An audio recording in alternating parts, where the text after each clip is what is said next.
ബഹുമാനപ്പെട്ട MP ഉസ്താദിന്റെ പ്രസംഗം എത്തി ചിന്തിപ്പിക്കുന്ന എല്ലാ വിഷയമാണ്. എങ്കിലും എനിക്കൊരു ഈ വേദിയായതുകൊണ്ട് കേൾക്കുന്നതാണ്. ബഹുമാനപ്പെട്ട ഉസ്താദിനോട് എനിക്ക് ചോദിക്കാനുള്ളത്, ഇപ്പോൾ ഒരുപാട് നമ്മുടെ കുട്ടികൾ +1 +2 പഠിക്കുന്ന പല കുട്ടികളും ഇപ്പോൾ ഓണാഘോഷ പരിപാടി ആഘോഷിക്കുന്നു. അത് ഇസ്ലാമികമാണോ എന്ന് എനിക്ക് പോലും തോന്നിയിട്ടുണ്ട്. അത്രയും ബേജാറിലാണ് ആൾക്കാർ കഴിയുന്നത്. ഒരുപാട് ആൾക്കാരാണ് അതിന് റെസ്പെക്ട് കൊടുക്കുന്നത്. അത് എന്തുകൊണ്ടാണ് ഉസ്താദ്? അതിനെപ്പറ്റി നമ്മൾക്കൊന്നും അതിനെ അനിസ്ലാമികമായി മാറ്റാൻ കഴിയില്ല എന്നാണ് എനിക്ക് ഉസ്താദ് ചോദിക്കുന്നത്. ബഹുമാനപ്പെട്ട പേര് മുഹമ്മദ്, നമ്മുടെ ഈ മഹലിന്റെ ദീനീ ചലനങ്ങൾക്ക് വലിയ നേതൃത്വം വഹിക്കുന്ന ബഹുമാനപ്പെട്ട മുഹമ്മദ് സാഹിബ് നമ്മോട് ചോദിച്ചത് നമ്മളെ ഇരുത്തി ചിന്തിപ്പിക്കുന്ന ഒരു ചോദ്യം തന്നെയാണ്. അതായത് ഈ ഓണാഘോഷം അത് ഗവൺമെന്റ് അതിനെ വളരെയധികം പ്രൊമോട്ട് ചെയ്യുന്ന ഒരു ആഘോഷമായിട്ട് മാറിയിട്ടുണ്ട്. നമ്മുടെ സ്കൂളിൽ അത് നിർബന്ധമായിട്ട് നടപ്പിലാക്കുന്ന ഒരു അവസ്ഥ ഇപ്പൊ നടന്നുകൊണ്ടിരിക്കുകയാണ്. ഒഴിഞ്ഞു മാറാൻ പറ്റാത്ത വിധത്തിലുള്ള കാര്യങ്ങൾ. അപ്പൊ ഈ ഓണാഘോഷം എന്ന് പറയുമ്പോൾ നമുക്ക് അതിന്റെ ഗവൺമെന്റിന്റെ നടപടിയും കാര്യങ്ങളൊക്കെ അവിടെ നിൽക്കട്ടെ, നമുക്ക് അതിന്റെ മതപരമായ വീക്ഷണം മാത്രം പറയാം. ഓണാഘോഷം എന്നുള്ളത് ഒരു ഹൈന്ദവ ആഘോഷമാണ്. അതിന്റെ മിത്തുകളും അതിന്റെ പിറകിലുള്ള ഐതിഹ്യങ്ങളും ചരിത്രങ്ങളും ഒക്കെ ആ നിലക്കാണ് ഉള്ളത്. അതോടൊപ്പം തന്നെ അത് കാർഷികമായി കൃഷി വൃത്തിയുടെ ഒരു പ്രത്യേക ഘട്ടത്തിലായിരിക്കും അത് ആഘോഷിക്കുന്നത് എന്നൊക്കെ കാർഷികാഘോഷം എന്ന് പറയാം. അങ്ങനെയാണ് അതിനെ ജമ്പ് ചെയ്യുന്നത്. ഓണാഘോഷം കാർഷികാഘോഷമാണോ ഹൈന്ദവാഘോഷമാണോ എന്നുള്ള തർക്കത്തിൽ ഒരു പ്രസക്തിയില്ല. രണ്ടും ആണ് എന്നാണ് എന്റെ മറുപടി. കാർഷികമായി നെല്ല് അതിന്റെ വിളവെടുക്കുന്ന സമയത്തോ മറ്റോ അല്ലെങ്കിൽ നെൽകൃഷി ആരംഭിക്കുന്ന സമയത്തോ മറ്റോ ഒക്കെ ആയിട്ടാണ് ചിങ്ങമാസത്തിലാണ് അത് ആഘോഷിക്കുന്നത് എന്ന നിലക്ക് അത് കാർഷികവുമാണ്. ഹൈന്ദവരുടെ ഐതിഹ്യങ്ങളും മിത്തുകളുമായി ബന്ധപ്പെട്ടതാണ് എന്ന നിലക്ക് അത് ഹൈന്ദവുമാണ്. അപ്പൊ അയാദുൽ കുഫാറിന്റെ പരിധിയിലാണ് അത് ഉൾപ്പെടുന്നത്. കാഫിരീങ്ങളുടെ ഉത്സവങ്ങൾ, അവിശ്വാസികളുടെ ആഘോഷങ്ങൾ, അവിശ്വാസികളുടെ ആഘോഷങ്ങളെ സംബന്ധിച്ച് പരിശോധിക്കുമ്പോൾ ആ ആഘോഷങ്ങളെ രണ്ടായിട്ട് നമുക്ക് കാണാൻ സാധിക്കും. രണ്ട് തരത്തിലുണ്ട്. ഒന്ന്, ആ ആഘോഷങ്ങള് ഒരു മുസ്ലിം ആ ആഘോഷത്തിൽ പങ്കെടുത്താൽ അവൻ ആ ഒരു മതം നമ്മുടെ ദീന് വിട്ടിട്ട് മറ്റേ ദീനിലേക്ക് പോയി എന്ന നിലയിലുള്ള ചില പ്രത്യേക അടയാളങ്ങളൊക്കെ, വേഷങ്ങൾ, ഇപ്പൊ പൊട്ട് ധരിക്കുക, പൂനൂല് ധരിക്കുക, വേഷഭൂഷാദികളോടുകൂടി അവരുടെ ക്ഷേത്രത്തിൽ പോയി നിൽക്കുക, അതേപോലെ അവരുടെ ഒരു രുദ്രാക്ഷമാല, അതായത് ഇതൊരു മറ്റേ മതക്കാരനാണ് എന്ന് തആറുഫ് കൊണ്ട് അല്ലെങ്കിൽ ആ നിലയിൽ ആളുകളുടെ ഇടയിൽ അറിയപ്പെട്ട അടയാളങ്ങളെ കൊണ്ട് അയാൾ അതിൽ പങ്കെടുക്കുകയാണെങ്കിൽ ആളങ്ങട്ട് മുർത്തദ്ദായി, ആൾ ഇസ്ലാമിൽ തന്നെ ഔട്ടായി.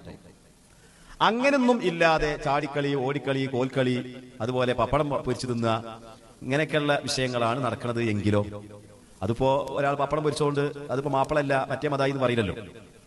അങ്ങനെയുള്ള ആഘോഷങ്ങൾ ആണെങ്കിൽ അവിടെ 3 വിധിയാണ്. ഞാൻ പറയുന്നത് നിങ്ങൾ നന്നായി മനസ്സിലാക്കണം. ഇവിടെ നല്ല നല്ല തഹ്ഖീഖുൽ ആലിമീങ്ങളും കൂടി ഇരിക്കുന്ന സദസ്സാണ്. അപ്പോ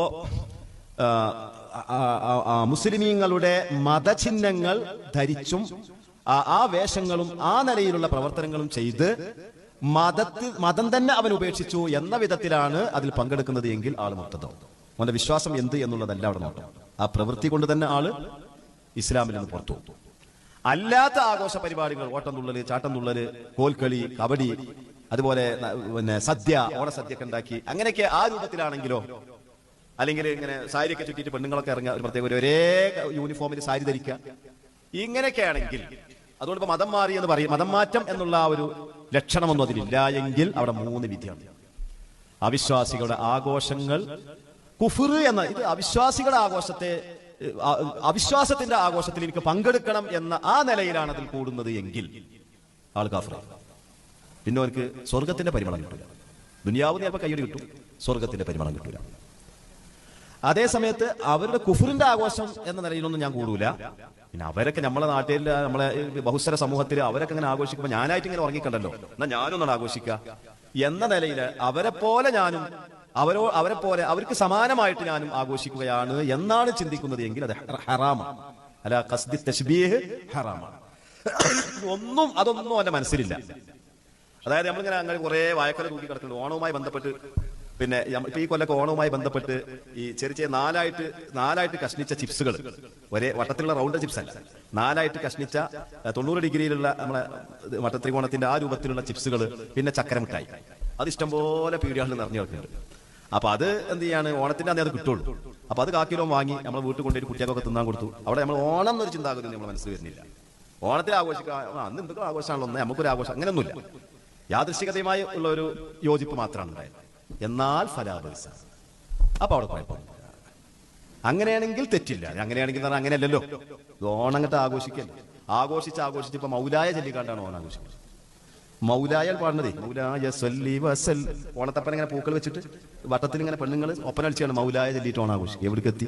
അതാണ് തത്തബിഉന്ന സുനന മൻ കാന ഖബ്ലകും. നിങ്ങൾ അന്യരുടെ അവരുടെ അടയാളങ്ങളെ അവരുടെ ചര്യകളെ നിങ്ങൾ സ്വാംശീകരിച്ചു കൊണ്ടേയിരിക്കും എന്ന് അഷ്റഫുൽ ഖൽഖ് നബിയുനാ മുഹമ്മദ് മുസ്തഫ. അപ്പൊ അതാണ് ഓണാഘോഷവുമായി ബന്ധപ്പെട്ട്